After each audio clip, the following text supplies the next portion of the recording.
আমি চলে এসেছি আমার রান্নাঘরে আজ একটা শরবতের রেসিপি দেখাতে। আজকে তো ভীষণ গরম, আমি সেজন্যই ভাবলাম যে আজকে আর অন্য কিছু রান্না বান্না দেখাবো না, তো আজকে আমি একেবারেই একদম ঠান্ডা ঠান্ডা একটা শরবতের রেসিপি তোমাদের সঙ্গে শেয়ার করবো। আজ আমি বানাবো বেলের শরবত।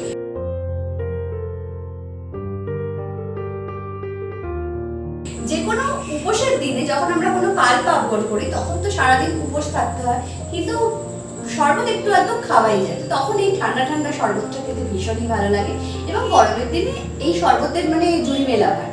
তাহলে চলো ঝটপট শুরু করে বেলের শরবত।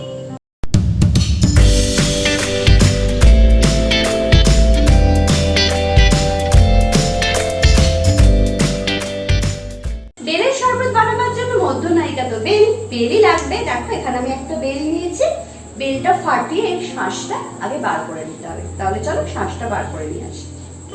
এখানে আমি শাঁসটা বার করে নিয়েছি দেখো, আর এটা অবশ্যই হাতে করে পুড়ে পুড়ে চামচ দিয়ে পুড়ে পুড়ে বার করবে। যদিও এই কাজটা মানে ক্যামেরার পেছন দিকে আমার শাশুড়ি আমাকে হেল্প করেছে, সেই জন্য আমি দেখাতে পারলাম না, উনি করে দিয়েছেন। যেটা বলছিলাম, এইটা মানে বেলের শাঁসটা বার করে যদি তোমরা মনে করো যে মিক্সিতে একটা ঘুরিয়ে নিয়ে পেস্টটা বার করে নিয়ে চলে আসবে বা মিক্সিতেই পেস্ট করবে, সেটা কিন্তু কখনোই করবে না। কারণ বেলের বীজগুলো যদি গুঁড়ো হয়ে যায় তাহলে কিন্তু সেক্ষেত্রে শরবতটা তেতো লাগবে। ওই জন্য সবসময় একটু সময় লাগে বটে, তবে ওটা হাতে করে চামচে করে পুড়ে পুড়েই বার করবে। আমার আগেই বললাম এটা আমার শাশুড়ি মা হেল্প করে দিয়েছে, সেই জন্য আমি আর দেখালাম না। তো এটা করতে কিন্তু খুব একটা বেশি জিনিস লাগে না, এইটা তো লাগে। আর যা যা লাগছে আমি দিতে বলছি। এই বেলটা কিন্তু খুবই মিষ্টি, পাকা বেল, খুব মিষ্টি বেলটা।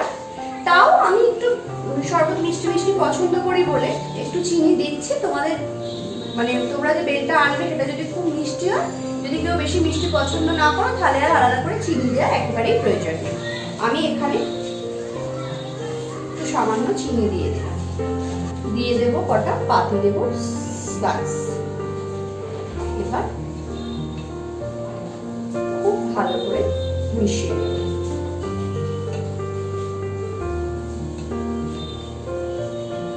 অনেকে পুদিনা পাতা দেয়, কিন্তু আমার কাছে এই মুহূর্তে পুদিনা পাতাটা নেই, সেই জন্য আমি দিতে পারলাম না। তোমাদের কাছে থাকলে অবশ্যই দেবে, কারণ গরমকালে পুদিনা পাতার ফ্লেভারটা ভালোই লাগে। দিয়ে দেবো দুটো করে আইস কিউব, তোমরা চাইলে আরো বাড়িয়ে দিতে পারো।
হয়ে গেল আমার সিধা সাদা বেলের শরবত।